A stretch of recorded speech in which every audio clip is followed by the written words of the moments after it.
Дневник Стива, застрявшего в Майнкрафт. 3 серия. Четверг. Плохие новости. Я уже влез в долги. Еще плохие новости. Я не говорю на местном языке. Как выяснилось, помощи от людей не так много, как я рассчитывал. Дело в том, что существует одна небольшая коммуникационная проблема. Они не говорят по-английски. А первым делом я пошел в церковь на другой стороне улицы. Я был рад увидеть внутри священника. Он ходил вперед-назад. Видимо, тоже волнуюсь из-за ситуации с монстрами.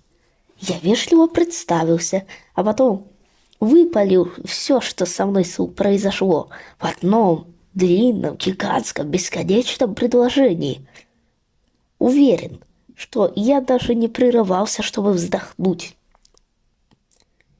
Пониманию информации было слишком много, чтобы ее переварить за один раз. Но поймите, он был первым человеком, которого я встретил с тех пор, как меня засосало в этот мир. К тому же ему не впервые слышалось, как люди изливают душу, как так ведь? Наконец, договорив и отдышавшись, я спросил: «Вы знаете, как мне выбраться из Майнкрафта?» Сказал он.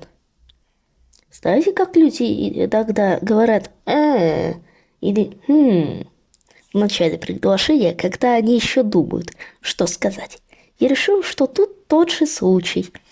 Поэтому я стал ждать, что он скажет дальше. Я ждал и ждал. Мы стояли, уставившись друг на друга.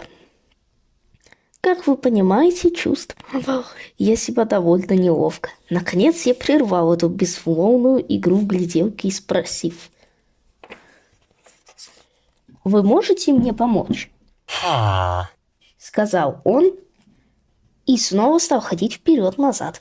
Я подумал, что это весьма грубо. Но с другой стороны, я его сильно загрузил для одного раза. Я решил дать ему время подумать и вернуться позже. Может, к тому моменту у него будут ответы на мои вопросы. Затем я увидел библиотекаршу. Я подошел к ней и похлопал по плечу. Случилась очень странная штука. В воздухе над ней появился квадрат, словно в комиксе. Я догадался, что она библиотекарь, потому что в квадрате были изображены 3 книги и стрелка, указывающая на овальный предмет зеленого цвета. Что это было? Авокадо? Яблоко? Потом я решил, что раз игра называется Майнкрафт, то, наверное, она про шахтеров. Значит, это, вероятно, драгоценный камень. Может, изумруд? И она что, говорила, что я ей должен был изумруд за то, что вчера полистал 3 книжки. Серьезно? Целый изумруд за 3 поросят, книжку про лошадей и про то, как бить деревья? Вы шутите? Где мне взять этот изумруд? Я решил как-то договориться с ней, чтобы не платить, и улыбнулся своей лучшей улыбкой.